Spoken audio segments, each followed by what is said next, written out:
C'est l'heure du réveil, l'heure de la révolution, le temps de la passation des charges, le temps du bouleversement. La normale sera normale désormais.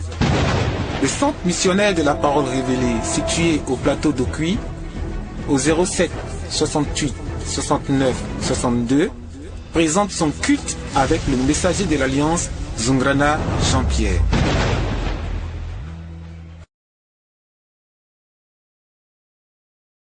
Merci pour ta présence au milieu de nous.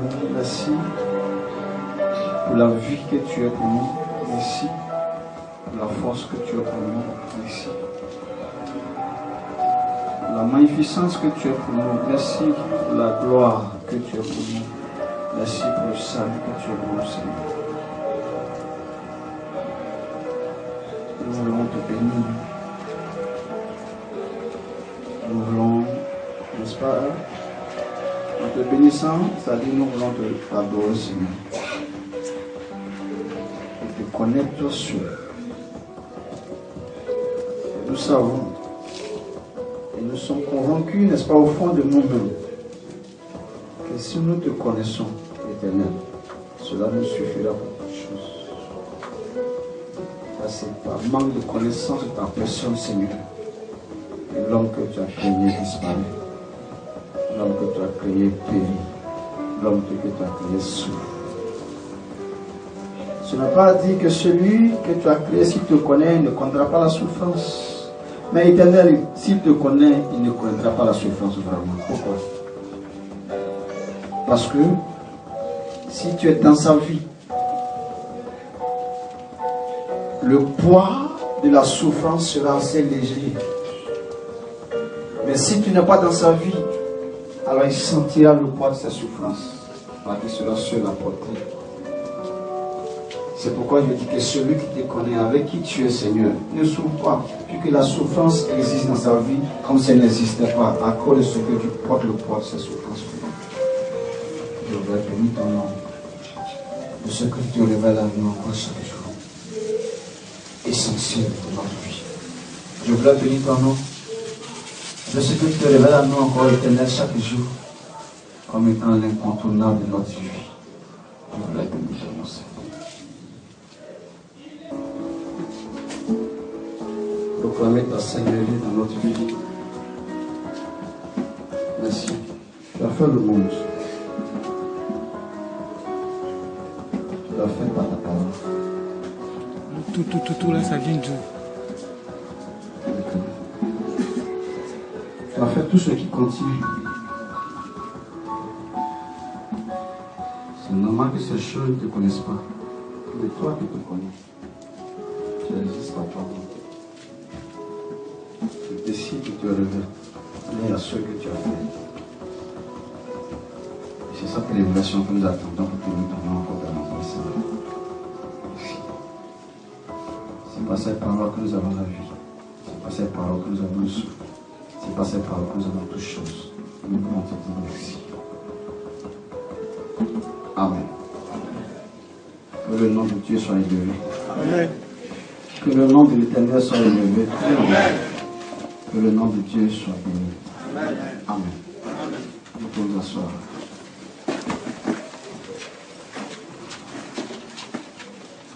Voilà. Donc nous allons écouter ce que sera la parole de l'Éternel ce matin dans la bouche de son serviteur.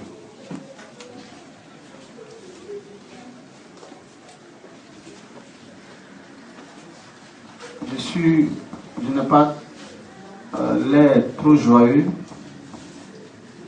parce qu'en fait, il y a une raison certainement. C'est-à-dire que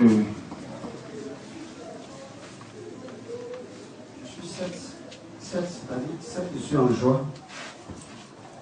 Mais cette joie-là, elle n'est pas humaine.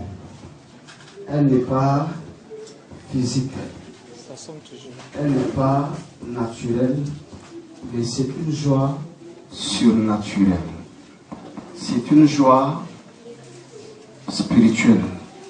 C'est une joie invisible. C'est une joie de l'Esprit de Dieu. Mais triste dans la chair. Pourquoi? Parce que j'ai beaucoup fondu en larmes ce matin. J'ai beaucoup pleuré ce matin. Et c'est dans ces pleurs-là que je suis venu ici. Donc ça fait que je ne peux pas être un peu trop content. Pleurer parce que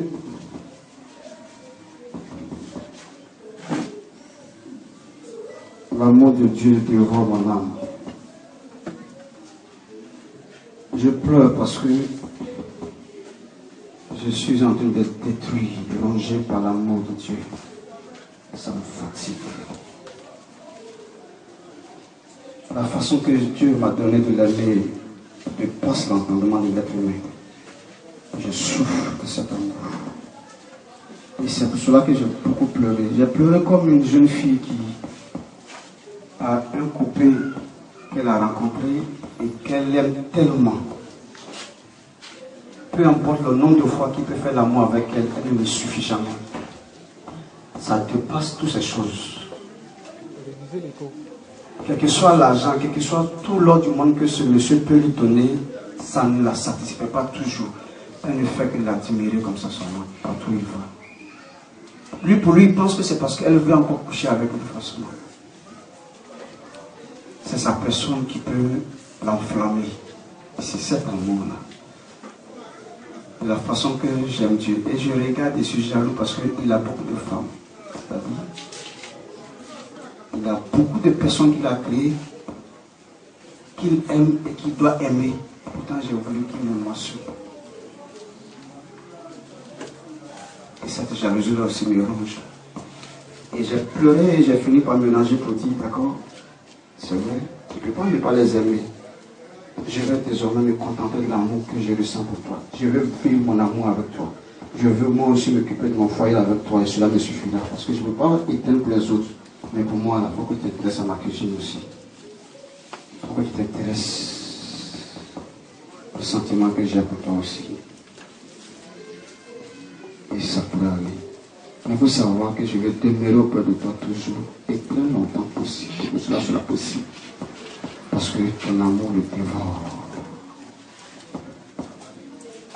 Ton amour le dévore. Ton amour le dévore. Et je lui ai dit, tu sais que tu sors récemment d'une maladie, c'est pas trop en forme et tu me fais pleurer trop. Et ça me fatigue. Et ça fatigue mon corps.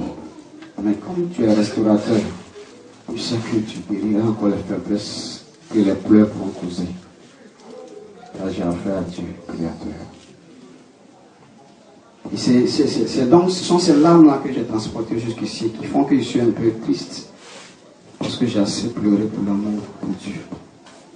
Je l'aime, quoi que ce soit. La façon que je l'aime, je ne sais pas comment il faut décrire cet amour.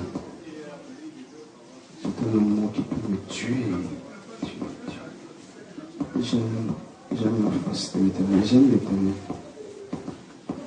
Je ne sais pas. Il faut prier pour moi aussi parfois pour que je puisse contenir cette flamme d'amour-là, c'est vrai, parce que ce n'est pas facile. Je souffre. De la façon que j'aime ce Dieu-là. Je me souviens, quand j'étais encore très malade, un jour, il m'a coincé jusqu'à comme si j'allais perdre la vie. Et j'ai levé la tête et je l'ai regardé, je lui ai dit, Éternel, c'est pourquoi tout ça? Il dit, tu m'aimes trop, ça m'énerve. C'est quoi? Tu es le seul. Et tu n'aimes pas quand tu aimes trop, il dit, quand tu m'aimes trop, quand ça m'énerve. Et il rit après, et puis il dit, ce n'est pas toi qui m'aimes, je te montre l'amour que j'ai pour toi et pour ce monde, que je vais manifester pour vous. Que tu sois béni. Jésus dit, le zèle de ta maison me dévore. Et je dis, Zobrana dit, l'amour de Dieu. Ah. L'amour de Dieu. L'amour de Dieu veut l'exploser. Que Dieu soit béni encore. Et c'est une chose réelle que je vous dis, je souffre. Vous ne pouvez pas comprendre. C'est une chose réelle. À chaque fois, je ne fais que pleurer à chaque fois. Donc, pendant que vous étiez en train de faire votre école d'image, je ne faisais que pleurer. C'est pourquoi je ne permets pas que quelqu'un pénètre ma chambre, parce que je ne vais pas parler avec un être humain, ni avec une femme, ni avec personne. Il y a c'est Dieu. Je souffre de Dieu. Je souffre. Je souffre de Dieu. Je ne sais pas comment le faire. Tout à l'heure, il disait dans la reprise, n'est-ce pas, de son message, Touriste disait que, selon ce que je vous ai dit le dimanche passé, bien sûr, concernant la Côte d'Ivoire, Dieu dit, il dit quoi? Il dit, si nous avons dans la paix ramené la liberté, notre devoir sera d'être le modèle de l'espérance promise à l'humanité. Si nous avons dans la paix, je l'entendais répéter cette phrase. Il dit, si nous avons ramené, il dit ramener, ça veut dire quoi? Je l'entendais dire ça. Il bégaye parce qu'il envoie enfant. Je vais vous expliquer. Ramener, effectivement, il a d'abord souligné le fait que ça veut dire c'était déjà venu. Ok. C'est quoi? C'était déjà venu. C'est le retour d'une personne en fait. Amen. Puisque c'est à partir de cette personne que les années ont commencé à être comptés si tu veux. C'est pourquoi on dit tel nombre d'années avant ceci et tel nombre d'années après ceci. Donc, 500 ans avant Jésus-Christ, 500 ans après, vous comprenez? Alors, cet esprit de liberté était seulement avec lui seul. Parce qu'il dit, l'esprit du Seigneur était quoi? Sur moi. Là, il m'a oint pour délivrer les captifs. Donc, pour libérer ceux qui sont emprisonnés. Voilà. Donc, c'est lui qui avait amené l'esprit de liberté. Et c'est cet esprit de liberté qui est étouffé en ce moment. Et c'est cet esprit de liberté qui est étouffé là. C'est lui que nous voulons révéler. C'est-à-dire, c'est lui que nous voulons d'abord libérer, afin qu'il fasse son travail de libération dans la vie de qui que ce soit, ou bien de tous les hommes que Dieu a créés. Sinon, la liberté était déjà venue. Mais la liberté a été camouflée. La liberté a été cachée. La liberté a été étouffée. La liberté a été balancée à côté. Et quand l'Esprit de Dieu m'a saisi ce matin, que mon ventre chauffait, je dis, Seigneur, c'est pour une prophétie, moi-même encore. Puisque parfois je prophétise moi-même. Quand je veux, je peux parler. Mais quand Dieu veut, il me dit quelque chose. Alors, je vois que ce n'est pas de ça il s'agit. Mais à quoi? Du coup, il me dit, prends ton bic, ton cahier, ta Bible. Alors, je prends, je m'emmène dans les Écritures et j'ai compris qu'il voulait me donner vraiment un message. Pas par voie de prophétie. Mais je veux vous enseigner en fait. Donc, le dimanche passé, il y avait un message en suspens que je vous avais promis. Il y a quelque chose de nouveau qui est arrivé. Donc, je vais d'abord écouler. On fait passer ce message et puis, la prochaine fois, si Dieu permet, on pourra revenir ce que je vous dis en ce jour. Amen. Voilà. Ce soit béni. D'accord. C'est par l'esprit que tu as attaché sur le ramener. Pourquoi? Parce que si nous avons ramené, c'était déjà venu. L'esprit de liberté, de paix était déjà venu. Parce que quand le Christ est venu, la parole du Christ était une parole de paix. Était une parole d'amour. Or, il ne peut pas avoir d'amour. Je veux dire, il ne peut pas avoir de paix si auparavant l'amour n'y est pas. Il faut de l'amour, il faut l'amour pour qu'il y ait la paix. N'est-ce pas?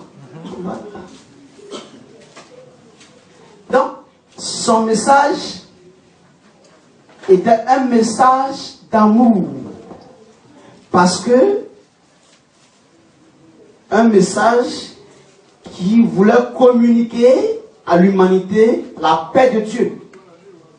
Et il dira lui-même, je vous donne la paix, pas comme le monde donne, mais comme Dieu donne. Donc la paix de Dieu. Et cette paix, ce n'est pas un jour, un bijou qu'on jette comme ça sur la terre. Non, c'est la parole d'amour que le Christ a envoyée là. C'est cette parole-là. Et quand on la considère sérieusement, minutieusement, quand on fait attention à cette parole, on trouve des ingrédients qui apportent un certain nombre de vitamines appelées la paix. Voilà. La cuisine, c'est la parole. Pourquoi? Parce que la parole, c'est le pain. Car l'homme ne vivra pas seulement de pain, mais aussi de toute parole qui sortira de la bouche de Dieu, de la bouche du Très-Haut, de la bouche du Saint d'Israël. Donc il dit, cette parole-là, vous me suivez, elle devient comme un mets succulent, elle devient une nourriture plus solide que n'importe quelle autre nourriture. Et chaque nourriture contient des vitamines. Donc si tu consommes la parole, donc la nourriture qui a été cuisinée par l'Éternel, le Créateur, écoute, c'est-à-dire que toi, tu n'as pas de force.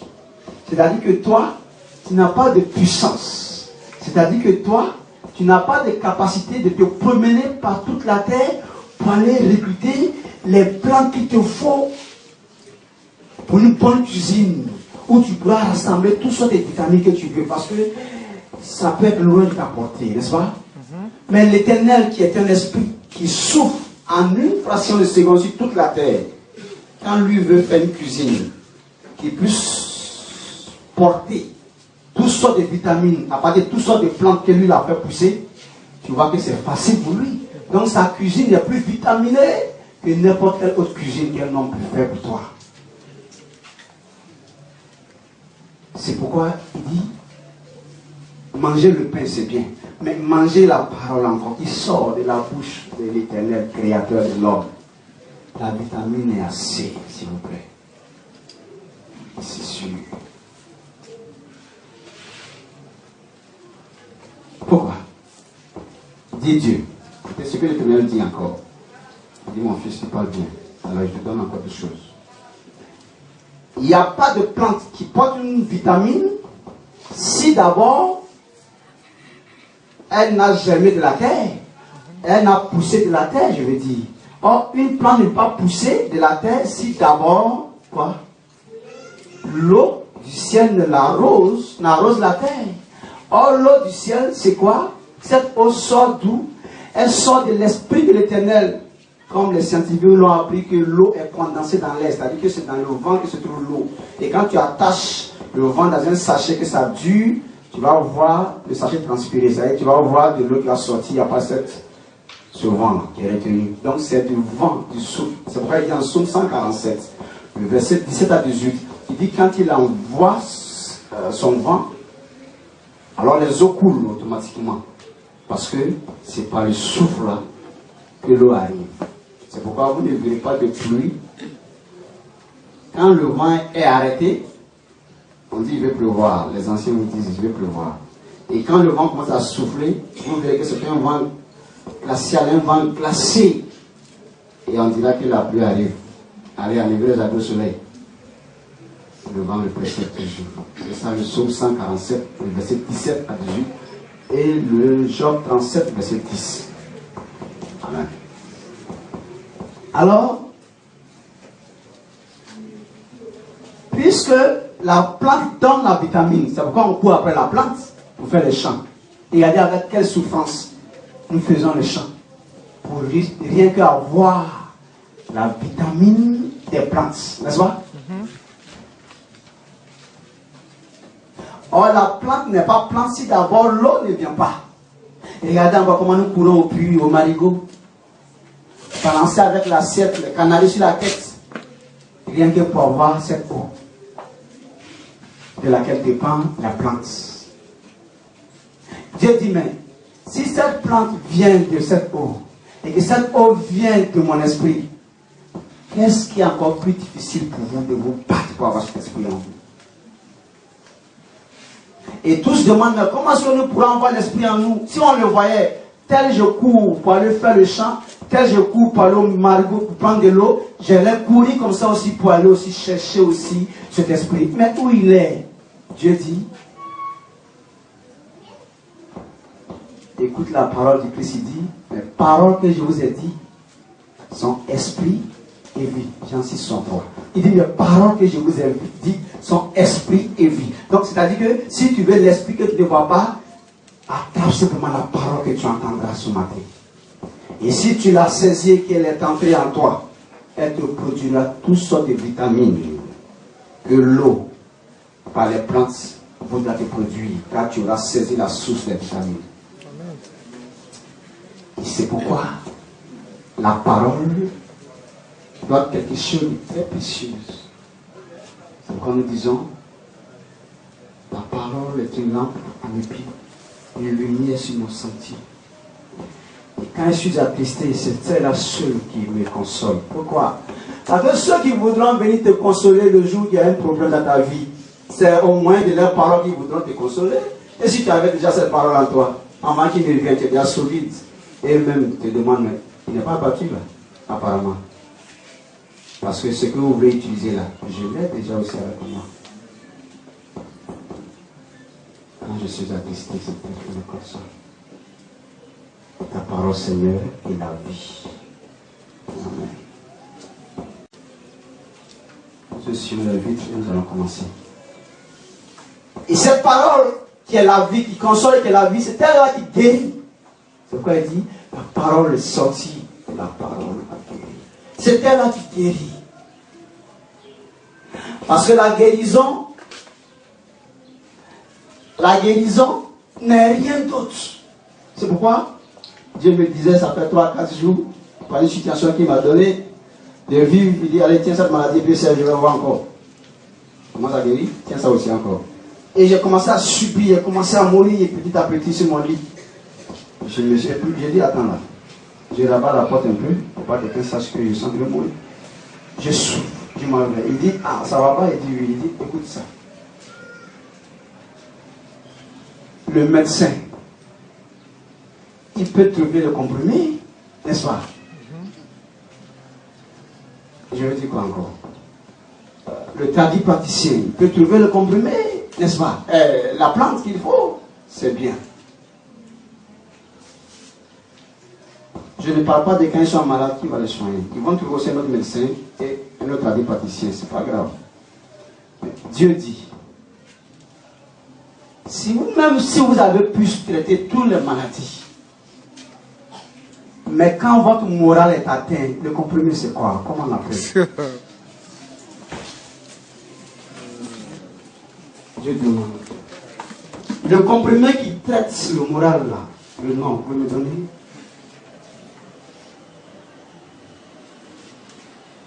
Quel est le nom de cet antibiotique, si c'est un antibiotique? Le moral de quelqu'un qui est brisé. Le moral de quelqu'un qui est frappé. Le moral de quelqu'un qui est atteint.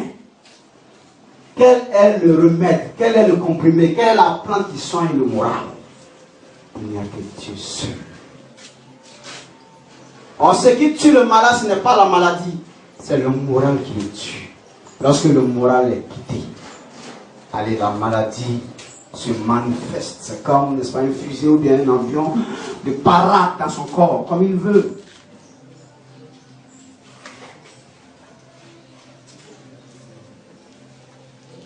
Alors le détenteur du moral étant l'Éternel, allons tout droit vers Dieu. Et Dieu me dit, tu vois, c'était aussi pour t'apprendre ça, sinon il n'y a pas de problème avec toi.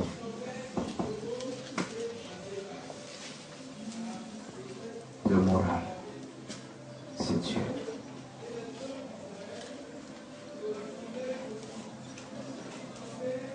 Alors, vers quoi est-ce que vous voulez maintenant courir? En quoi est-ce que vous voulez placer votre espoir? Dieu me dit, Nul n'a été le moral qui soit le socle, le fondement, la force réelle de la vie de chaque homme que moi, Dieu, j'ai créé. Hein? Si ce n'était pas le moral, dis-moi, quel est le bossu, quel est le paralytique, quel est le manchot qui voudrait aller jouer de la comédie dans une pièce de théâtre? Qu'est-ce qui va lui donner le courage de faire?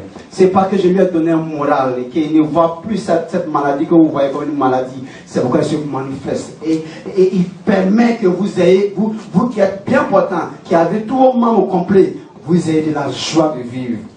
Vous ayez du riz sur vos dents. Pourquoi? Parce que le bossu, sa comédie vous met tellement à l'aise.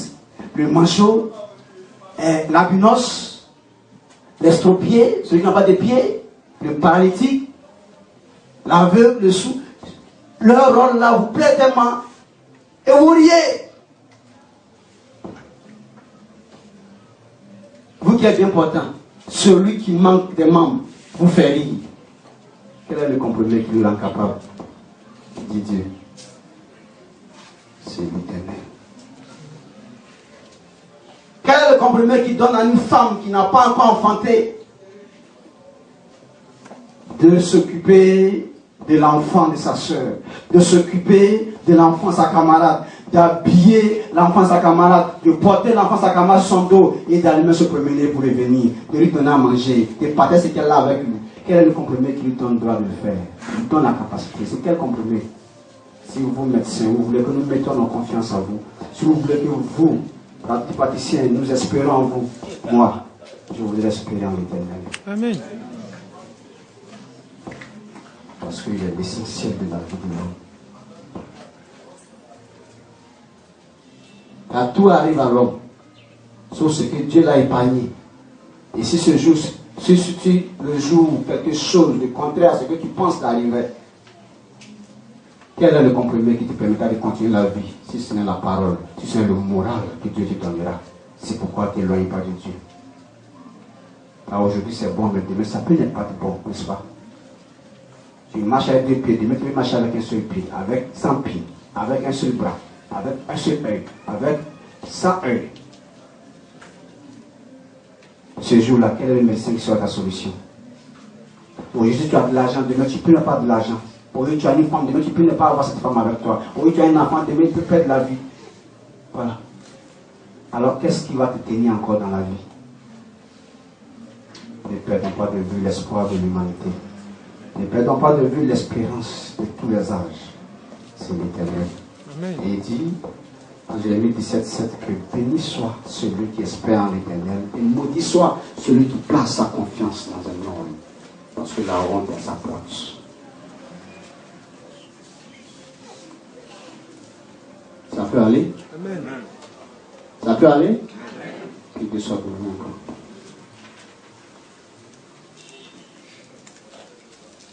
Ce matin, Dieu me disait, je vais te donner des vestes, je vais te donner une voiture. J'ai dit, quitte là. C'est toi, je veux.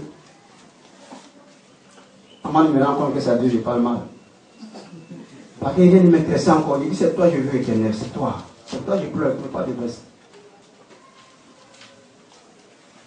Pas de voiture, je dis, pas de toi. C'est toi, je veux. C'est toi, je veux.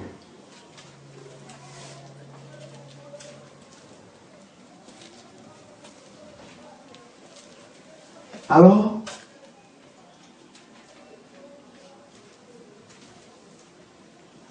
je veux bien.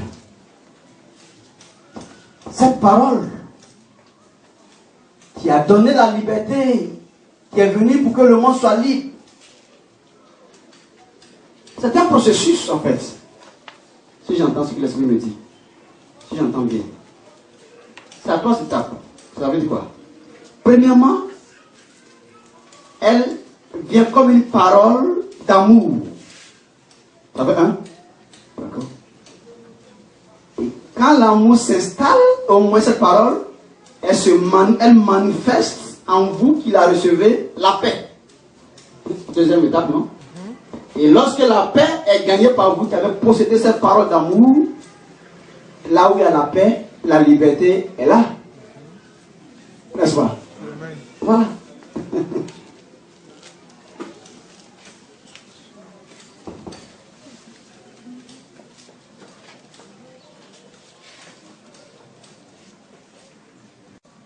Là où il y a quoi?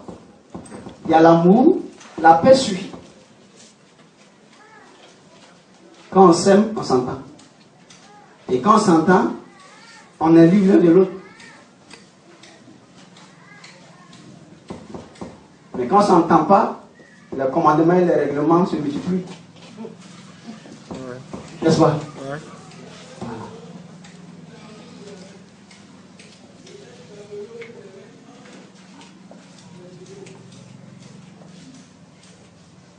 Il dit, en forgeant, il dit, en forgeant unis dans la foi nouvelle.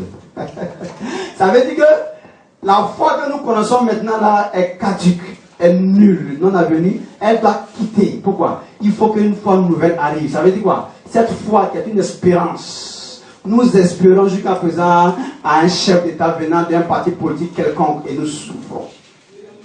Mais quand nous allons renouveler cette foi, et que ce sera une foi, donc une espérance placée au créateur des partis politiques. C'est dans cette nouvelle foi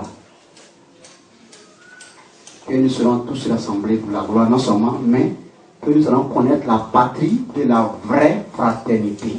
Parce que nous n'espérons qu'un homme. Donc ce qu'il fait ne nous décourage pas trop pour qu'on puisse cesser de parler avec lui, cesser de causer avec lui, cesser d'aller lui rendre visite, cesser d'aller aussi dans son village parce que c'est un frère aussi du même pays que moi, c'est un frère aussi de la même nation que moi, un frère du même continent que moi. Désormais maintenant il n'y a plus tout ça parce que c'est Dieu qui est à la base de toutes choses. Donc viens, faisons un coup là parce que Dieu nous aidera à nous entendre encore.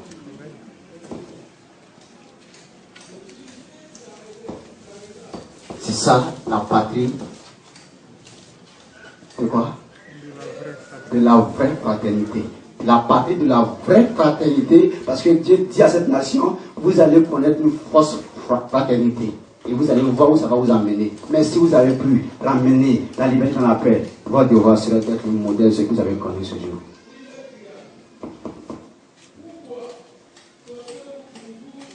Et cette liberté, ne vous forcez pas à vous donner ça. C'est moi Dieu qui vous le donnera. Mon esprit.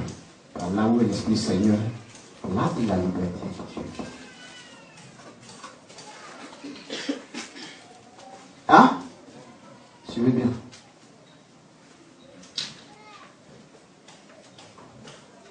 Mais ça vient par la gauche, c'est une forgée unie dans une foi nouvelle. C'est dans la nouvelle foi, dans l'espérance en Dieu qu'on va vous conseiller là. Si c'est dans ça que vous serez en train de forger, par cette union qu'on vous recommande, vous allez arriver à cette nouvelle patrie. Vous allez arriver à manifester cet esprit de liberté. Et vous serez donc le modèle. Parce que tous copient sur le modèle de l'organisation nationale, qui soit l'ONU. Mais vous, ne les suivez pas. Suivez-moi Dieu et vous verrez ma gloire. Car vous êtes tous rassemblés pour cette gloire. Suivez-moi et vous la verrez. Car l'homme n'a pas de gloire. Donc si vous êtes rassemblés pour une gloire, c'est ma gloire. Donc suivez-moi Dieu. Alors il dit, nous allons rentrer maintenant dans les Écritures, dans la parole, du message que Dieu me donne ce matin. Dieu dit, petit. C'est pourquoi j'ai aimé encore le chant d'entrée des enfants ce matin. Que ta gloire remplisse ce lieu et qu'elle parte ici vers les nations. Ça veut dire quoi? Nous avons tant recherché la gloire des hommes entre nous. Éternel, par ton Fils et ton serviteur, comme nous sommes en train de découvrir ce qui est la gloire réelle à rechercher, qui est toi ta gloire, qu'elle remplisse ce lieu d'abord. C'est-à-dire quoi? Que cette nation reconnaisse qu'il n'y a pas d'autre gloire qui soit supérieure à ta gloire et que chacun se réunit pour que toi seul tu sois vu à travers toute personne et que cette nation se réunit pour que toi tu sois vu à travers cette nation et que ce que sera manifesté ici là, cette nation soit le modèle effectivement pour que le monde entier soit atteint de cette gloire de Dieu que tu es et que la gloire des hommes disparaisse. Dans son projet, dit Dieu, c'est que toute chair voie sa gloire. Isaïe 40, verset 5.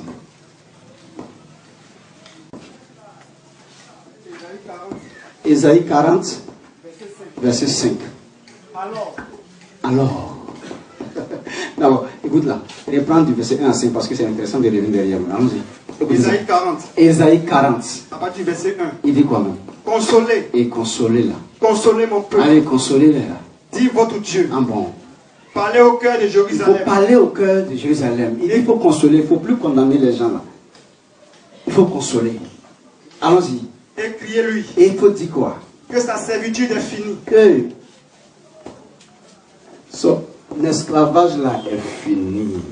Il dit, la création tout entière attend avec un ardent désir la révélation des fils de Dieu. Car la création a été soumise à la vanité, non de son gré, mais à cause de celui qui l'y a soumise, avec l'espérance d'avoir part à la liberté, de la gloire des fils de Dieu, mais d'être auparavant affranchi de la servitude, de la corruption que ce monde a connu. C'est pourquoi il dit, Paul dit à cette nation, qui soit mon modèle, que sa servitude est finie.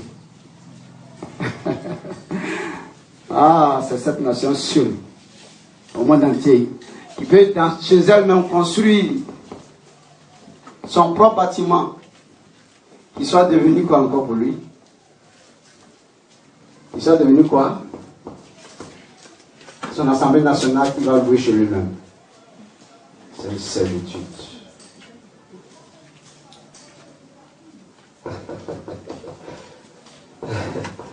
Alors, dis-lui. Donc, tous ceux qui vivent de telles choses chez eux, sur la terre, qu'ils sachent que Dieu dit la servitude a fin.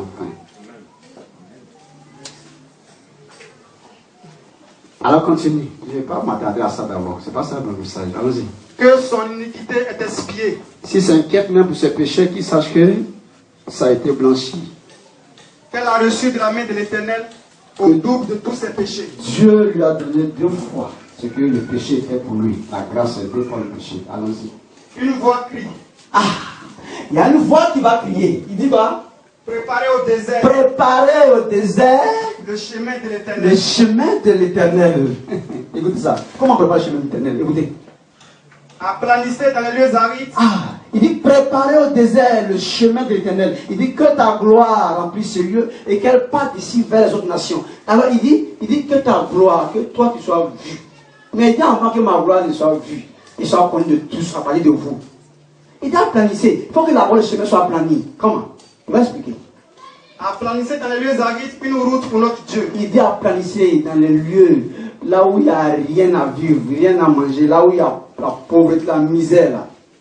C'est là que Dieu vient. C'est pourquoi il dit heureux les débonnaires, heureux ceux qui ont faim et soif de la justice, heureux ceux qui manquent parce que Dieu est venu pour eux. Alors ce n'est pas ceux qui se portent bien qui ont mené les médecins, mais c'est ceux qui sentent papa. Alors, écoutez ça.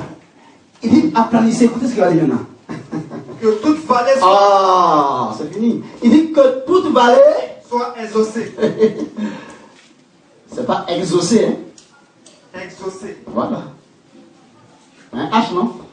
Merci. Il dit que toute vallée soit exaucée.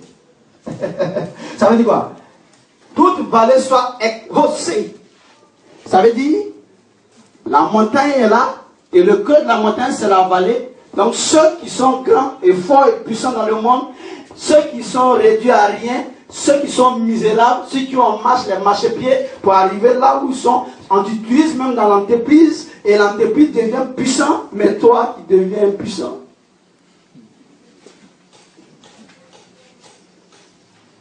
C'est toi qui es, c'est-à-dire qui est truffé de diplômes de connaissances. C'est toi qui as presque le coursier.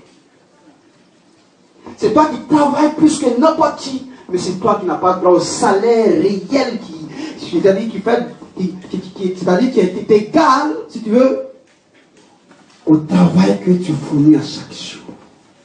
Et tu n'as rien en retour pour compenser l'énergie intellectuelle, ne serait-ce déjà, et physique. Que tu dépenses pour la maison du travail. Ne serait-ce qu'une servante, on la regarde et puis on dit, ça s'appelle 20 000 francs à la fin du mois, c'est ce que tu fais. Quand on la regarde, peu importe ce qui perd ses besoins, servante, c'est 20 000 francs, point. Tu prépares la nourriture, tu t'occupes de l'enfant, tu balayes la maison, tu fais ceci. 20 000. C'est un exemple. Je ne parle pas ce que les tyrans, je ne parle pas ce que l'Occident peut en train de faire. Je ne parle pas ce que nous-mêmes Africains nous pouvons en train de nous faire. Je ne parle pas de ce qu'un chef d'État peut faire à son peuple, ce qu'un peuple en eux-mêmes peut se faire en eux aussi. Il dit que tout va aller soit. Il dit la gloire arrive. Mais en bas que la gloire arrive, il dit ceux qui sont rabaissés là, qu'elles se lèvent, qu'elles soient debout, enlevez vos pieds cieux. Enlevez vos pieds cieux. Vous criez dans la maison, la servante est tourmentée, c'est plus où rentrer. Il dit arrêtez. Le seul qui crie, c'est Dieu. Et la seule voix qui se peut entendre en criant, elle parle d'une seule chose.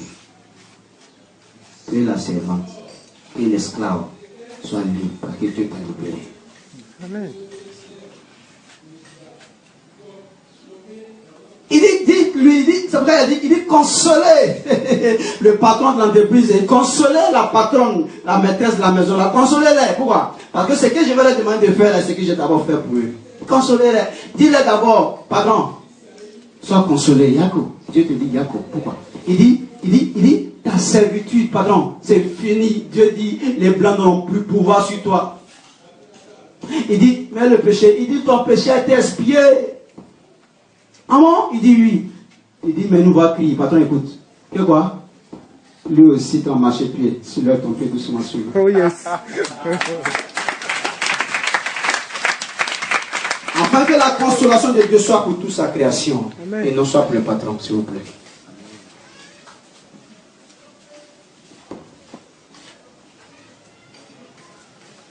Et celui qui est vraiment affranchi, ira affranchir aussi l'esclave de sa maison. Celui qui croit vraiment être délié, ira délier l'autre aussi. Parce que dans une guerre, par exemple, quand on prend en saisie des hommes qu'on fait prisonniers et qu'on les attache et qu'on les dépose, si un réussit à défaire sa corde, il va aussi défaire la corde de l'autre, n'est-ce pas? Oui. Mais pourquoi toi qui défais, tu vas sur les titis, l'autre avec sa corde derrière toi?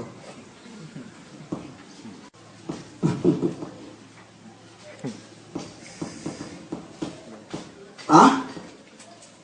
Il dit délier les cordages. Alors, il dit, attention, la voilà dit, il faut aussi la consoler, parce que tu viens de connaître la vie qui est dans la consolation. Tu viens de goûter le prix de la consolation. Alors sois un faiseur de métier de consolation. Le Christ disait une fois, il dit, il était assis quelque part, il voyait un homme venir. Et il fonçait sur notre homme et puis il dit, toi, passe ici, tu me dois. Tu sais, tu me dois. Tu iras en prison ce soir. Et cet homme a commencé à pleurer pour dire, pardon, chef, tu me dois et tu ne veux pas payer. Tu vas payer quand il n'y a pas. Si je te dis, il y en a.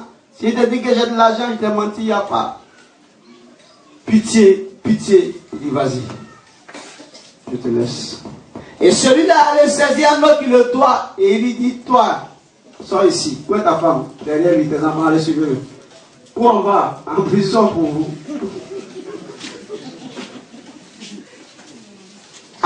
Cette personne va attraper quelqu'un d'autre, vous comprenez?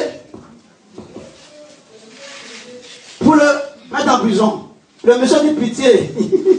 Pitié est mort.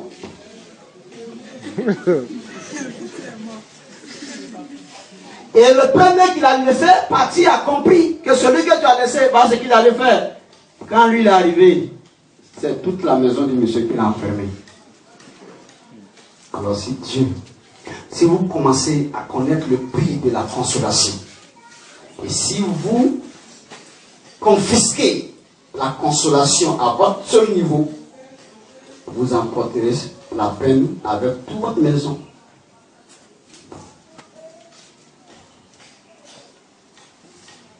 C'est pourquoi, on n'est pas ce qu'on dit, pardonne-nous comme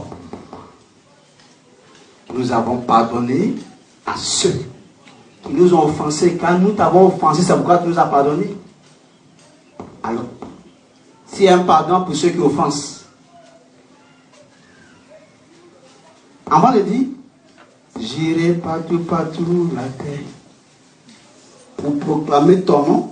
Ça veut dire d'abord que j'ai été dans un endroit où quelqu'un a proclamé le nom de Dieu devant moi. Et c'est pourquoi j'irai aussi faire comme il est en train de faire.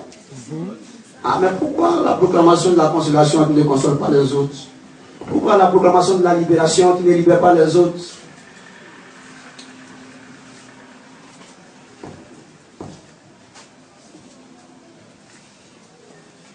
Voilà. C'est parce que Dieu m'a libéré.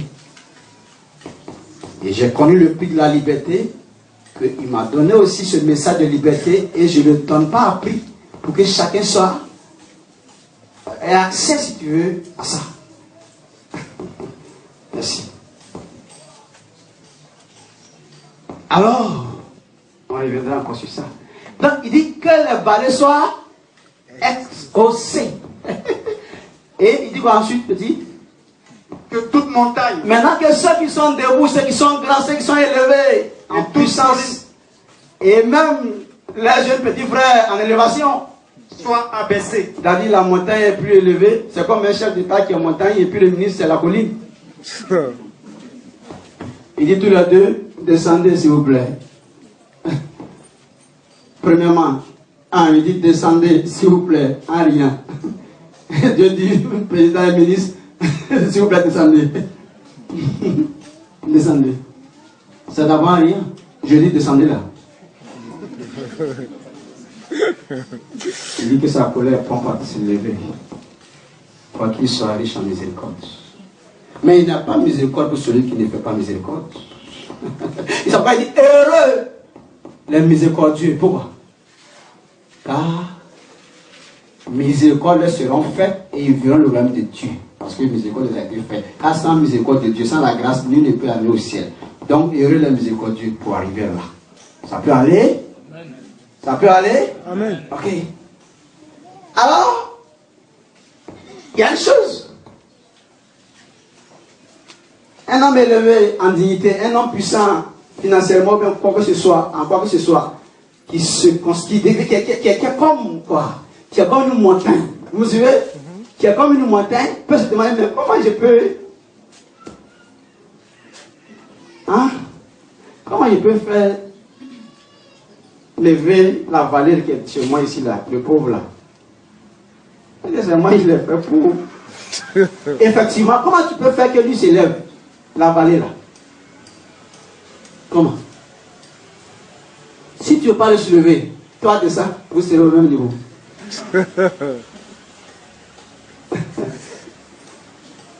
Ça peut aller? Donc si tu as été debout, c'est que tu étais assis. Comme il n'est pas trop propre que tu prennes sa main pour le soulever. Abaisse-toi, c'est ça. Voilà. Alors il dit sa gloire. Tout à l'heure on verra verset 5. Il dit sa gloire doit être connue de tous.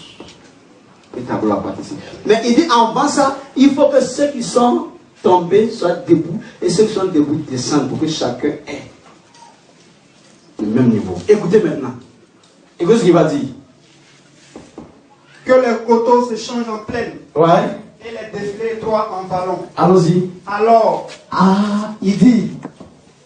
C'est-à-dire le coteau en plaine, c'est un. Comment je peux te dire ça? C'est une expression qui est propre au Moyen-Orient en fait. Donc, l'exemple est encore plus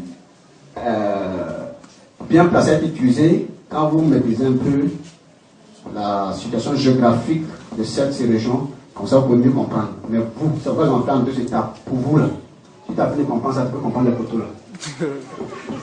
Tu as déjà compris que les valets là, ceux qui t'ont mis ton pied pour marcher là, qui t'a soulevé son pied, autour là, tu as déjà compris plus que ça même. Voilà.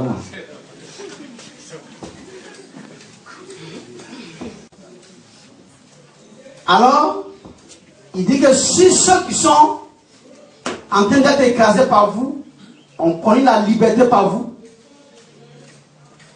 et si vous partagez un peu votre liberté avec ceux qui sont opprimés, oppressés et qui souffrent, vous comprenez? Si vous partagez un peu votre richesse avec ceux qui sont misérables, il dit en ce moment-là, tous les hommes seront au même niveau, non? Il n'y a plus élevé ni rabaissé là. Bravo. C'est maintenant qu'un autre peut se mettre entre vous. Pourquoi on voit maintenant qui est l'élevé? Alors écoutez. Alors, Il dit alors, c'est en ce moment-là la gloire de l'Éternel que la gloire de l'Éternel sera révélée. Mais quand déjà des hommes ont déjà des gloires, pendant que d'autres, parce que pour que des hommes ont la gloire, pour que d'autres soient écrasés. Alors là, comment la gloire de Dieu va venir trouver place ici? Ça va dire d'abord qu'un chemin soit fait à l'Éternel d'abord. Il te plaît, arranger d'abord. Ça dit, il dit d'abord, pardonnez, écoutez, ajuster les tailles, comme ça on saura qui a plus grand les tailles. Faut pas qu'on me confonde un autre aussi, qui est élevé. Bravo. Ça, c'est d'abord un conseil. Sinon, comme c'est lui qui t'a élevé, il sait comment t'asseoir.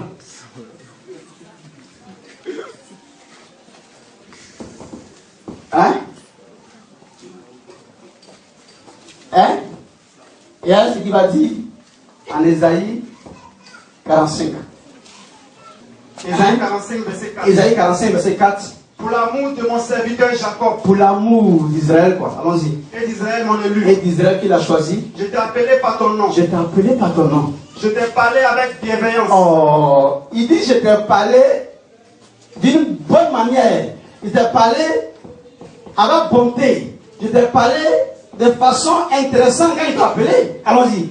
Avant que tu me connaisses. Avant que tu me connaisses, hein. Avec quelqu'un dit que tu vas me connaître aujourd'hui, c'est différent. Donc, quand Dieu dit, la montagne, asseyez-vous. Montagne, je dis rabaissez-vous au niveau des vallées. Ça peut aller. Montagne. Donc, il dit comment d'abord parler avec bienveillance. Faut écouter, il dit enfant que tu le connais. Quand tu le connais, tu vas voir que tu le connais à terre.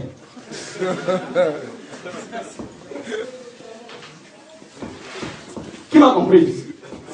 Allez, c'est que Dieu s'est bien compris. Dieu vous garde encore. Amen. Merci beaucoup. Alors, quand tu viens connaître avec de Dieu, puis tu vois c'est intéressant, il ne te parle de bienveillance, que tu vas le connaître après. Et ça, Moïse voulait vite connaître et puis il faut laisser ça après. C'est mon ami. On va le comme ça, ça passe entre nous. Et un homme ne va pas voir ma face et puis il faut qu'elle mette mon esprit dedans. Oh, il n'y a pas encore prendre l'esprit là. Flou là, laisse tranquille. Je ne vais pas supporter avec elle là. Hein? Alors, écoutez maintenant. Donc il dit, descendez. Il dit en ce moment-là, si on est descendu au même niveau que ceux qui sont en bas et que nous tous nous sommes abaissés, alors maintenant l'Éternel qui est le plus grand, quand il vient maintenant, on voit maintenant qui a la gloire. C'est-à-dire on voit maintenant qui est élevé, qui est honoré. Maintenant c'est lui, c'est pas que tout le monde est assis, c'est lui qui est debout.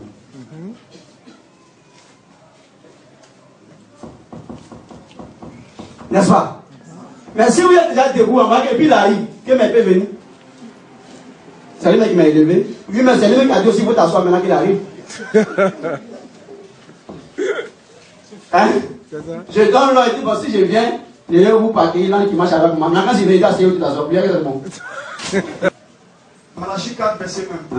Car voici, le jour vient, le jour vient, ardent comme une fournaise, tous les hautains, et tous les méchants, seront comme du chaume.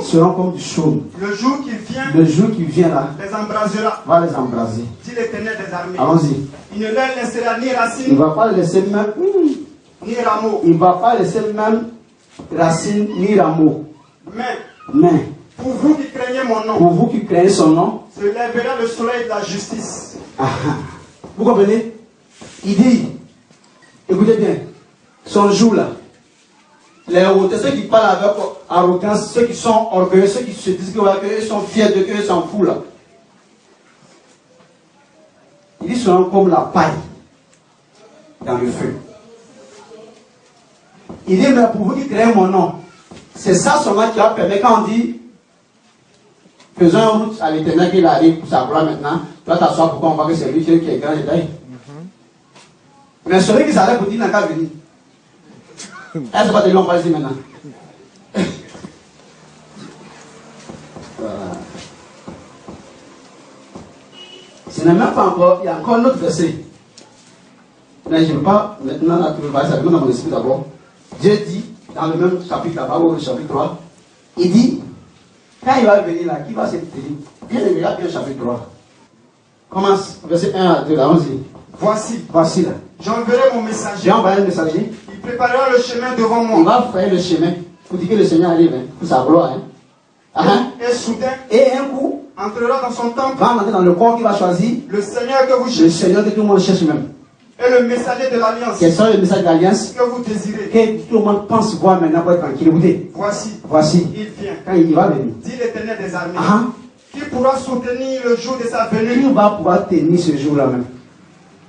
Qui restera debout? Alors, quand il paraîtra. C'est fini.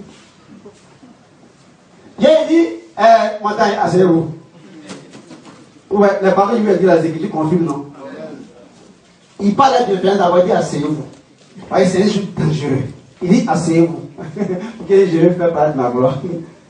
Et mais nous, on a une gloire. Asseyez-vous à votre gloire. En manque de le connaître. Parce que quand il va, tu ne vas pas te tenir debout, il ne faut pas faire. Que tu seras pareil. Amen. Amen. Ça, c'est ce que Dieu a voulu encore que j'explique. Donc, je vais maintenant entrer. Alors, il dit quand les montagnes seront rehaussées, les collines, les vallées rehaussées, les collines, les montagnes abaissées, hein? Alors, faut préparer Isaïe 2. Alors, la gloire de l'Éternel. Alors, la gloire de l'Éternel sera révélée. Écoutez. Et au même instant, toute chair la verra. Toute chair la verra. Ça veut dire que maintenant, Dieu aura la gloire maintenant et l'homme n'aura plus de gloire encore parce que tout le monde a déjà.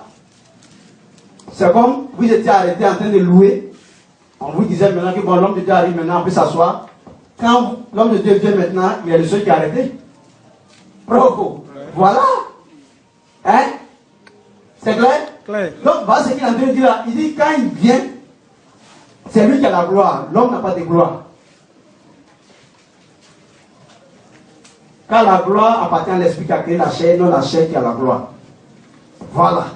Que Dieu soit béni encore. Alors il dit, toute chair la verra. Donc ça veut dire que, faut bien t'asseoir pour regarder. Alors il n'y a pas une chair qui ne va pas voir. Donc c'est que la chair qui ne va pas voir la gloire de Dieu, c'est la chair qui avait déjà une gloire aussi qui t'a arrêté. Oh, il n'y a pas ça. Donc toute chair va voir la gloire là. Ça veut dire que, parce que Christ dans la chair, l'espérance de la gloire. Donc toute chair, espace de gloire là, quelle chair qui a résisté? Amen. Isaïe 2, écoutez ça. Il arrivera dans la suite des temps. Écoutez cette phrase. Il est intéressante. Isaïe chapitre 2. Il dit quoi? Il arrivera dans la suite des temps. Regarde chez toi, Habakkuk 4. Il arrivera chez. Il dit quoi? Il arrivera dans la suite des temps, que la montagne de la maison de l'Éternel sera fondée sur le sommet des montagnes. Elle se lèvera par-dessus les collines. Et que toutes les nations vont courir pour venir. Les peuples vont se rendre en foule et diront venez et montons à la montagne à cette montagne plus haute de l'Éternel. À la maison la maison où Dieu se trouve. De Jacob. Allons-y. Afin qu'il nous enseigne ses voies. Et que nous marchions dans ses sentiers. C'est ça la Côte d'Ivoire, très bientôt. La maison de l'Éternel sera fondée sur la montagne. Tous ceux qui viendront savoir quelle est la voie réelle de l'Éternel. Qu'il soit une voie qui puisse donner gloire à l'Éternel. C'est ça les choses qui viennent. Et vous saurez ça. Que Dieu nous aide encore. Amen. Ok.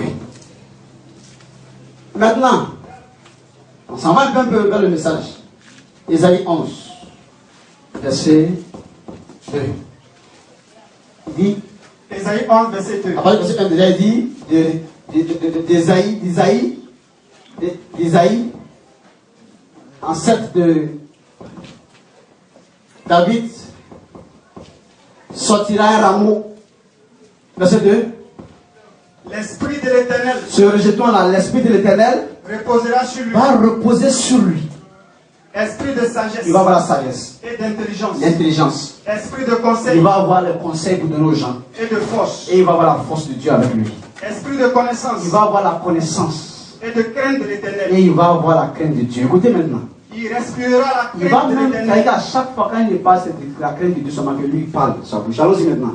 Il ne jugera point sur Il ne va l'apparence. pas juger les gens selon ce qu'ils pensent avoir ou selon ce qu'ils pensent être. Allons-y. Il ne prononcera point sur un Il oui ne va pas parler après ce qu'on lui a dit à côté. Parce que Dieu lui dit qu'il parle. Je cite le texte du Seigneur. Allons-y. mais il jugera les pauvres avec équité. Mais quand tu es pauvre, il te juge avec droiture. Ce n'est pas parce que tu es pauvre qu'il va te dire que toi tu as raison. Il va te dire que si tu vois que tu es pauvre même, c'est le fait que tu n'as jamais dans la vie là. Tu n'aimes pas la vérité. Donc quand tu es un pauvre qui n'aime pas la vérité, il te dit ça dans le coin, on va te juger. Toi tu pensais qu'il était venu pour aider les pauvres là. Non. Il est venu aider les pauvres qui aiment la vérité. Mais pas les pauvres qui aiment le mensonge. Donc si tu es assis dans la pauvreté, dans le mensonge, que tu es pauvre, que tu dis qu'il y a un Dieu pour les pauvres, ce n'est pas de toi il s'agissait. Donc tu es là pour dire, ah, il y a un Dieu pour les pauvres, les riches, Dieu va prendre, Dieu a dit à l'homme de Dieu, il dit, va prendre et nous donner. Que nous, on est en bas, on te dit comme montagne. J'ai dit non, c'est lui la montagne.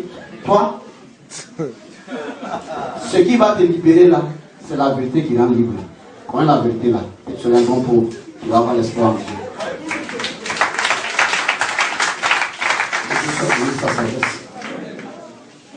Alors, après de ne pas mélanger les choses. Donc l'espoir que tu as fait briser ce matin, reviens avec nous, tu dois avoir mon espoir. Amen. Il ne jugera pas les pauvres avec, il va juger les pauvres avec équité, allons-y.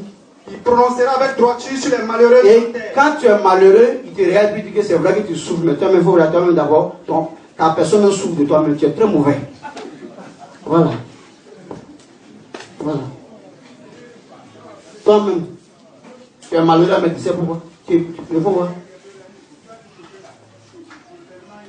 Quelqu'un qui vend Capri, c'est l'un des Cabron lui donne. Quelqu'un qui vend à Wallet, c'est l'un des Wallet lui donne. Quelqu'un qui joue dame, c'est l'un des dames on lui donne. Donc, toi-même là, si tu es malheureux, c'est souvent des malheureux que tu as gagné.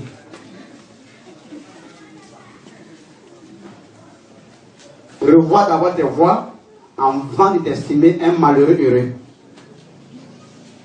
Sinon, quand les voix ne sont pas revues en toi,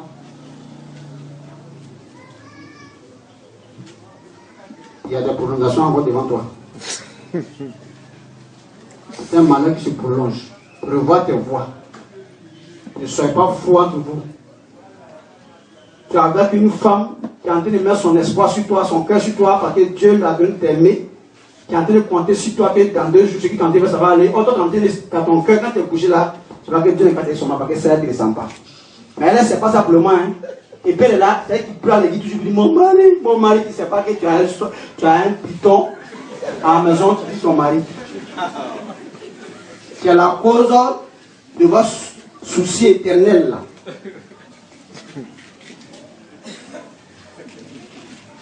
C'est pas Marie comme ça qui était sur mon petit, ma petite. Il cherche rien pour te tuer. Dieu veut que tu vives. Vous savez que vous avez Dieu dans ça? C'est simple. Il est en train de prier, Dieu aussi c'est rentré, c'est ce qu'il a te montré. Parce que depuis un temps, ses amis me l'ont dit, lui-même l'a remarqué que tu ne le sens pas. Que lui-même c'est pas que ça va pas qu'il est comme ça. Sinon lui là, quand il était petit, il était un beau garçon, hein. Tout le monde parle de lui. Merci. Merci là-bas. Voilà. Ah, je sais pas où, je ne sais pas là faire. Voilà, vous avez croisé ici ce matin. Donc si ça te ressemble, il a créé son image, ça ne ressemble pas moi. Voilà. Les pensées que tu es en train de nourrir en priant là. Et toi, aujourd'hui, tu ne sais pas pourquoi tu ne gagnes pas, pourquoi tu ne vas pas gagner. Tant que tu n'as pas converti ton CD là en français, va payer, tu as mangé quoi? Tant que tu n'as pas converti ton euro en CFA dans un pays francophone, je lui dis, qu'on appelle ça même, un pays africain, toi tu as payé quoi pour manger? Tu as héros, 500 milliards d'euros. Moi j'ai 75 000 francs. Moi j'ai un mégabat devant toi. J'ai un match et puis tu es là, tu as fait, tu as valise. Tu n'as rien avec. Tu n'as pas converti ça. Donc ça veut dire que celui qui est là actuellement là, qui n'est rien, qui ne peut rien, mais qui espère l'éternel, c'est pourquoi il est en train de revoir la pensée de son cœur là. Il est plus riche que toi qui penses avoir quelque chose actuellement que tu veux augmenter pour devenir telle personne, voir rien sur les. Tu vas pas regarder sur moi. Au moins, tu vas savoir, mal tu vas ta bouche, ta main. Parce que tu veux tellement ça quand tu es suivi là, que ceux qui convertissent les pieds là-bas t'ont remarqué que lui là, il vient d'arriver. Il ne sait pas où il va changer le truc absolument en bouger là. Il y a un mini là, il ne pas.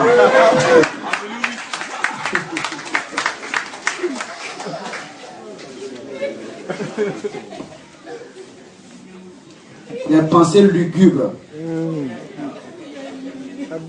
C'est des pensées funérailles. C'est des pensées qui font funérailles. Elle est en train de soulever ses pieds à gauche, soulever ses pieds à droite, accroupir ici, à percer, plonger partout, te remuer ici, espérant que quand ça va aller net, tu vas penser à tous ces fois qu'elle a voulu te placer à côté de toi sur le lit là. Oh, ma charonne, elle est assise là, c'est qui pense. Elle va t'insulter. Elle va t'insulter. Il faut quelqu'un qui ait une autorité sur toi pour te dire ça. Ma soeur, on va te dire que j'ai réglé le problème, ne t'inquiète pas. Ne t'inquiète pas. C'est Dieu qui l'a envoyé, si tu ne vas pas t'inquiéter, on va sortir. On est avec le Seigneur ici. Le Seigneur a déjà dit, matin, c'est toi. Il va pas sortir. Plaît. Voilà. Ah, tu connais ce qui te ressemble. Tu vas te dire, mais c'est Dieu qui a créé non, ça ressemble, c'est son image là qui connaît ce qui te ressemble. Toi, tu connais ça aussi. C'est un problème dans chez Gonzague qui connaît ce qui te ressemble. Et ah, oui, effectivement, elle ne ressemble pas. Puis qu'elle a un bon cœur. Elle te ressemble. Effectivement, va derrière elle. Elle ressemble pas, ça vraiment t'attend. La femme là, on va voir dans 2 mois seulement, il va courir en petit. Lui-même, quelque chose, il vient en jupe. En courant, elle doit bien laisser là-bas. On doit le fils prodigue. C'est toi, c'est toi. Dieu m'avait déjà dit ça dans une prophétie, même que c'est toi qui es ma femme. Tu as péché contre elle, ça va t'en battre encore, chérie. Chérie, chérie. C'est qui t'a fait avoir. Yami me tue, non chérie, c'est bon, même tu me pardonnes, Yami me tue. Il veut te tuer, c'est ta maladie, il veut parce qu'il est quitté, il a su que c'est toi son paradis, là-bas c'est l'enfer. Et effectivement, l'enfer lui ressemblait. Ça veut dire que c'est un enfer pour toi, il a tout été un enfer. Prenez cette pilule là, prenez la main avalée là. Yes. Elle vous guérira. Amen. Voilà.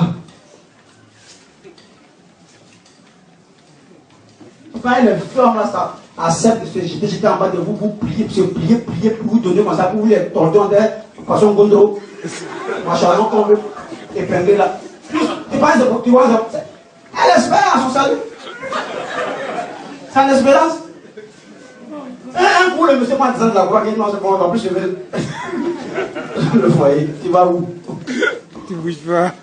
Non. On ne fait pas ça à valeur ici. Descendre de la croix avec des miracles encore, avec Dieu. C'est en la croix qu'il y a des miracles. C'est pas en descendant de la croix. Hein? Comme Dieu espérait qu'il allait aller à la croix, Dieu a accompli des miracles. Mais tu dois monter puis tu descends encore pour aller avec des miracles. Donc c'est que tu cherchais là. Quand tu as été élevé maintenant, tu veux descendre faire encore. Pour aider. Pour aider. Ok. Dieu soit béni. Alors, je ne parle pas des femmes. Que eux peuvent être en train de. Vous savez, tu peux avoir souvent quelqu'un de ta vie que tu rencontres. Il va te mettre à l'école même depuis. Moi, ma maman, je crois qu'il a mis aussi à l'école. Oui. Et quand le CMD l'a dit, ah, ça appartient de changer, vous quittez là-bas. Alors si on dit mon vieux, il y a ma maman, elle a dit, ta poitrine change, je veux quitter. C'est tout. J'ai dit, tu quittes. Allez, c'est moi, il est prêt. Faut quitter encore. Attention. On va citer, on va pas le donner un messager. C'est comme ça que maman sera obligée de quitter l'école parce que sa poitrine a changé. Je vois des grenades. Il vient. Donc aujourd'hui, il a fait ça. C'est comme ça que vous pouvez tenter de faire une femme. Et puis quand tu as commencé à avoir l'argent, ou peut-être tu as commencé à travailler, tu deviens maintenant bureaucrate ou bien c'est pas fonctionnaire ou bien fonctionneuse là. Par ton salaire maintenant, c'est maintenant que le monsieur, ceux qui ne doivent pas s'arrêter devant lui pour le regarder là, toi tu as le droit de le regarder parce qu'ils ont vu ce que tu es en bas de toi. Donc ils peuvent lui parler ce qu'ils veulent. Ils peuvent souvent même te traiter comme ils veulent dans les champs parce que lui, il a une idée encore. En remerciement de ce qu'il s'est dépouillé en laissant sa famille pour toi. Et ce que tu es en train d'avoir qui te permet de faire ça là, ça va durer combien de temps? Parce que Dieu dit à moi la vengeance et à moi la rétribution. Donc de même que les hommes, vous ne devez pas entendre dans votre cœur de mauvaises pensées envers ceux qui sont en train de se tuer pour vous. C'est comme ça les femmes là. Vous ne devez pas être en train de le suivre, le sucer, seulement en attendant seulement que vous devenez quelque chose un peu pour aider vos parents, puis vous allez maintenant le montrer ce que vous êtes. C'est l'Éternel ceux qui parlent au commencement bien et puis après se montrent à l'homme, c'est pas vous. C'est ça qu'il a dit à Esaïe, dans le 5 verset 4 là. Toi, pour toi, ça a été dans quel chapitre?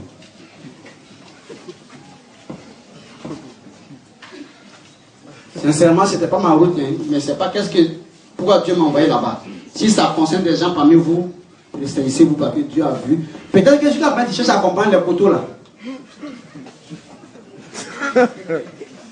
Les valets qui doivent t'exaucer, les montagnes qui doivent. Peut-être jusqu'à maintenant, tu cherches à comprendre ça. C'est l'explication qui conduit mon ça. Faut penser encore d'avoir autre chose à venir. Revoyez ça. En fait, vous vous voyez comme des bons malheureux qui peuvent espérer en Dieu, en la grâce de Dieu. Sinon, ne vous flattez pas. Ne vous flattez pas. Que ce que vous avez reçu aujourd'hui là, ce n'est pas éternel. Hein? L'éternel à côté, et puis vous avez donné ce que vous avez reçu aujourd'hui. Donc ce qui est éternel, ce n'est pas ce que ce qui est reçu en vous là. Hein? Si c'est l'éternel qui était votre reçu, c'était bon. Mais l'éternel vous a donné la réussite. Donc la réussite est éphémère. Et Dieu vous donne un peu pour que toujours vous espérez en lui. Or, déjà, vous êtes assis sur le peu qu'il a donné, pendant que jusqu'à la fin du monde, vous allez maintenant régler vos comptes avec des gens, vous allez maintenant monter de l'ingratitude. Dieu aime la reconnaissance. Les Écritures.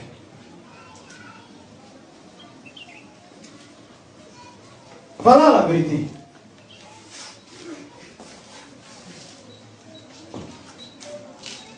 Soyez des bons malheureux pour espérer que Dieu, dans son jugement, va vous donner faveur. Ou va vous donner raison. Soyez des bons pauvres pour espérer que Dieu viendra vous enrichir. Faites ça et vous vivrez. Et que Dieu nous fasse vivre par sa grâce.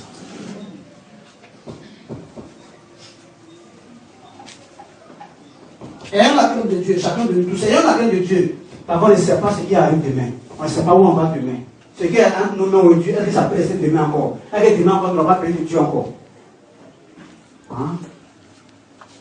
Une femme dit, mais est-ce que mon mari, il sait? Non, il n'a pas besoin de savoir. Voici un conseil pour toi. C'est-à-dire, tu vas prier Dieu pour que lui, là, tu puisses l'avoir comme mari. Ça veut dire que s'il y a un souci, au niveau du foyer, bien quoi, c'est Dieu, tu vas prier pour que Dieu puisse stabiliser la situation. Maintenant que tu as mis Dieu à côté pour faire ce que ton cœur veut, alors que tu sais que quand ça ne va pas aller demain, c'est encore lui, Dieu que tu vas prier. Donc si le mari là ne sait pas que Dieu que tu vas prier là sait, que mais ce que tu m'as demandé qu'il te donne comme mari là, qu'est-ce que tu as fait de ça? Quand lui ne savait pas, que toi et moi ne savions pas, et lui donc tu m'écris pourquoi? Ce jour-là, qui te délivrera? C'est pourquoi il va vous donner une référence. À chaque femme, à chaque homme, à chaque enfant, chaque personne qui est assise ici aujourd'hui là, écrivez ça là, puis gardez. Gardez ça dans votre maison. Chacun, chaque matin, si Dieu t'a aidé, En bas de te réveiller, ça tu lis ça, le papier là. Ou bien tu récites ça, et puis tu sors. Ça, si tu ne vas pas prier encore, ça va seul peut te garder comme quelqu'un qui t'aide à traverser le goudron. Il n'y a pas fini par tout point. Sauf 50, verset 22. Prenez-y donc garde. Prenez, à partir de ce conseil que je vous donne là, prenez donc garde. Garde à vous. Garde à vous. Hein? Vous qui oubliez Dieu. Vous qui oubliez que Dieu existe. De peur que je ne déchire. De peur que je commence à vous tourmenter, à vous traiter mal. Sans que personne délivre. Sans qu'aucun bishop, aucun prophète, aucun docteur, aucun imam, aucun messager, personne ne puisse venir vous délivrer. Si ça là, chaque matin, tu revis la main sortie là, qui va te conseiller? Peut-être celui que tu es en train de te cacher de lui pour faire ce que tu veux faire, ta femme que tu veux blaguer, ton mari que tu veux blaguer, ton enfant ton papa que tu ne veux pas respecter, que tu es en train de blaguer, tout ce que tu es en train de faire désormais, tu sais que lui s'en fout de savoir ça. Que lui va régler le compte avec toi, ce n'est pas ton papa, ce n'est pas ta maman, ce n'est pas ton mari, ce n'est pas ta femme, ce n'est pas eux. Donc tu te caches de qui? Tu te caches de celui que quand lui va te saisir, si ton mari t'a saisi là, le voisin va aller te délivrer. Si ta femme te saisit là, son fils ne peut pas voir ça. Mais il dit quand lui va te saisir, on ne voit pas son bras, c'est où il a serré ton col. C'est le col, mais c'est ton pantalon qui a fait tirer, qui connaît où il a attrapé, puis où il a enlevé son bras. C'est ça, il te parle ouvre tes yeux.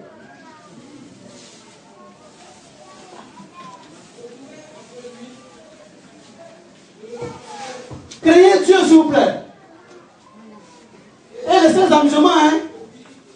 Tu ne sais pas, toi, parce que c'est peut-être une situation que tu vis, peut-être dans ton foyer, mais quelque part que moi je connais que ça ne m'intéresse pas. Ça ne m'intéresse pas. C'est pas ici on règle le problème. Si tu as avec quelqu'un qui essaie t'appeler à côté, je vais à la maison, je te donne conseil. C'est qu'il vous dit là, c'est une explication qui est venue, je m'assois là-dessus pour dépanner bien, pour que chacun que Dieu appelle à garder à ici, là, je comprenne.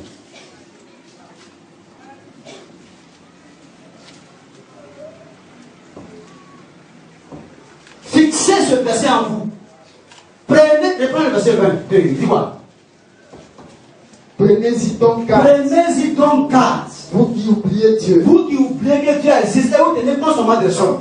Donc quand vous tenez constamment des hommes, vous allez taper les hommes, vous allez magouiller, vous allez truquer, vous allez fausser, vous allez torpiller, tromper, vous allez faire tout ce que vous pensez parce que l'homme là, vous savez que ses regards sont limités. Parce que l'homme est assis dans la vallée de la montagne. Mais est-ce que le regard de celui qui est au-dessus de la montagne est limité?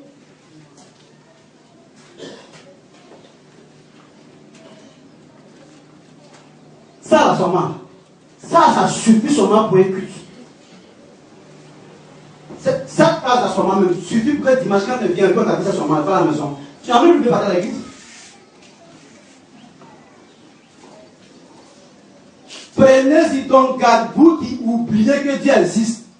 Et vous allez compter sur vos dons. Vous allez compter sur vos offrandes. Vous allez compter sur vos dîmes. Vous allez compter sur le fait que vous balayez à l'église. Vous allez compter sur le fait que c'est vous qui arrêtez les chefs de l'église. Vous allez compter sur le fait que c'est vous qui courez pour attraper malade du pasteur. Pour laisser tous ces bêtises-là que Jésus t'a appris cela, il faut te rappeler que j'existe.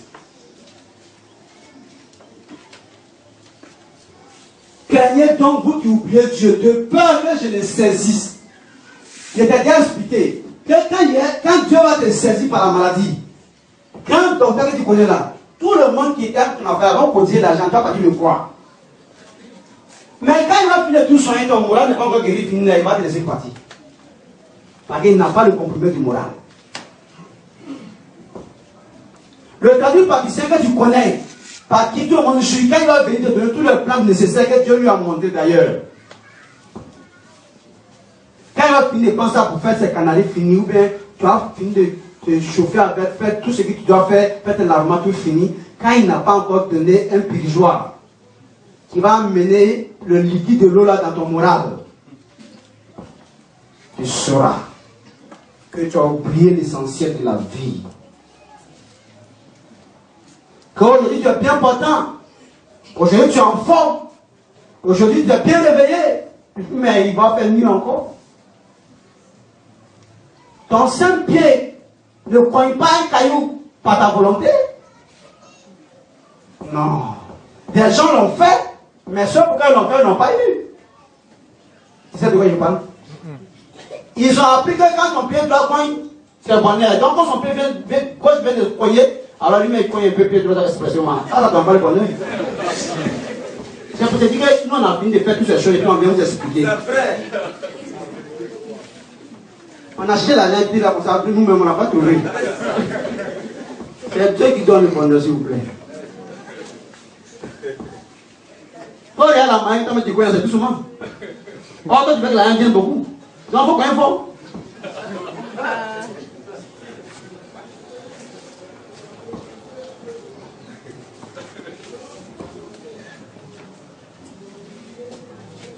Hein?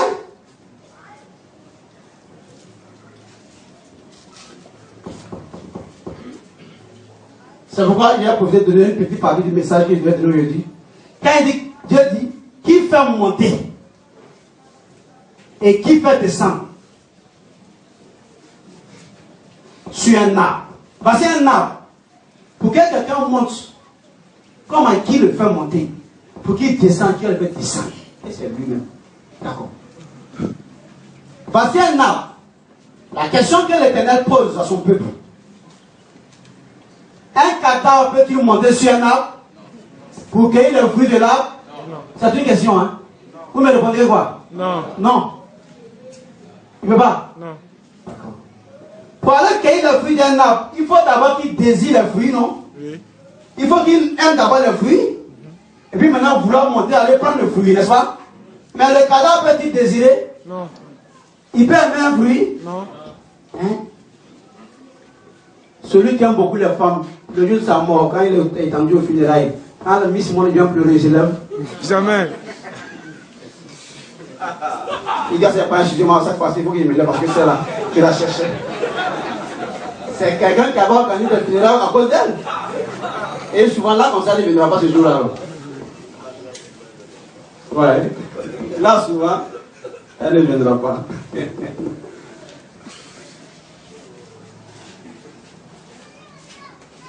Alors, suivez-moi. Aucun problème de personne. Ça, c'est ça qui a des pètes. Écoute la vérité de Dieu sur moi et puis tu vas réussir avec Dieu. Avec tu vas apprendre de lui pour vivre. Il dit, un cadavre peut-il monter sur un arbre? Pourquoi? Pourquoi? Pourquoi? Vous répondez? Parce qu'il est mort. Mais le mort, c'est qui? C'est celui en qui il n'y a plus de vie. Merci. C'est fini. On vient doucement. Vous voulez croire en Dieu, vous allez croire en Dieu.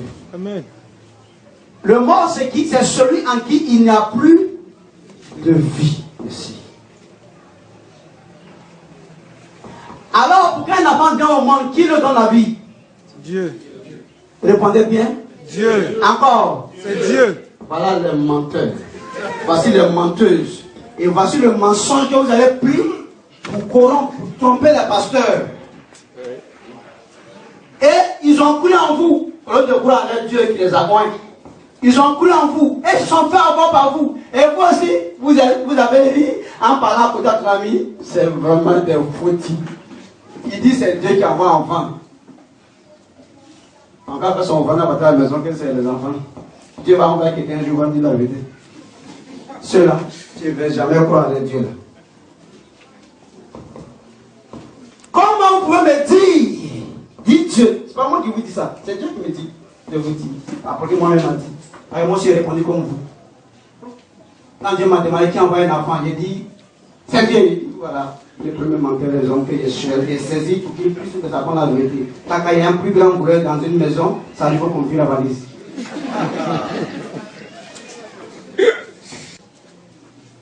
Il dit,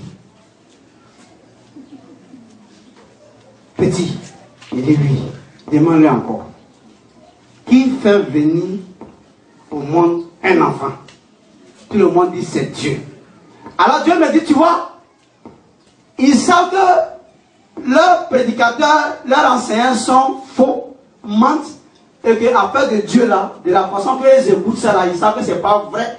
Donc du coup, il n'y a personne dans le peuple qui va croire en Dieu et qui va même essayer de craindre Dieu. Donc tout le monde oublie Dieu parce que Dieu n'existe pas. Parce que ce qu'on les a dit de Dieu là, si c'est comme ça là, c'est faux à faire. Viens accompagner, on met pour toi, va manger, que nous on garde un peu pour nous aussi, avec nos enfants. Le dimanche prochain, on va vendre pour toi. C'est un coin où on peut se reposer de 9 à midi, sinon, si c'est la vérité, non, c'est que c'est pas ce que vous dites là, pasteur. Alors le pasteur demande à savoir, mais pourquoi, depuis on pêche, dans le ministère on fait tout, et le peuple m'a transformé, il n'y a pas de crainte de Dieu, les gens font ce qu'ils veulent. Mais par que ce que vous leur dites là. Un, c'est pas vrai. Deuxièmement, ils savent que c'est pas vrai. Et donc, ils ont compris que vous êtes venus pour que vous vous amusez entre vous. Et ils s'amusent avec vous et puis ils s'en vont. Donc, ils ne peuvent pas craindre quelqu'un qui n'est pas encore présenté comme une vraie demande et comme ça. Alors, voici la réponse. Dieu dit, si ce peuple-là même ne savait pas que c'était du faux, demande à ton peuple qui va répondre que c'est Dieu qui envoie un enfant au monde, là, demande-les de sortir l'extrait de naissance de leur enfant. Et puis de montrer mon nom sur l'extrait de naissance là. Je saurais que c'est moi qui l'ai envoyé vraiment. Si c'est ce qu'il prend dans le cœur. Il donne l'argent au pasteur et puis il dit, puis alors mon enfant que c'était qui a envoyé. C'est le nom de Dieu qui est sur le papier. Vous suivez? Quelqu'un qui sait le nom de qui est sur l'extrait de naissance. Joe. Quand il dit c'est Dieu, il s'amuse à toi. Il sait qu'après c'est pas vrai, mais alors quand plutôt il est pas dans la maison. Lui comme ça là, il faut faire 1000 ans à l'église avec lui. Quand il dit qu'il n'est pas Dieu, là, il a tort. Il n'a pas encore démontré que c'est Dieu. Je veux voir. Qu'est-ce qu'il prouve? Un enfant qui porte mon nom à l'état civil là, c'est Dieu qui l'a envoyé. Et ça va. Dimanche prochain, on se verra pour ça. Alors que Dieu soit béni, et que son nom soit élevé, et que son nom soit le seul nom de celui qui est nom. Amen.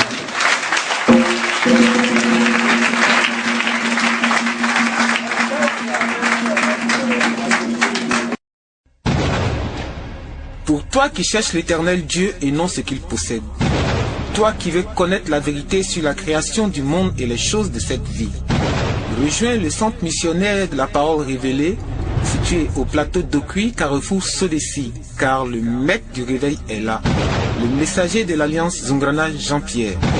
Pour tout renseignement, contactez le 07 68 69 62. Visitez le site web www.rabounijpz.net. Je répète, rabounijpz.net. Rabouni avec 2 B. Que Dieu vous bénisse.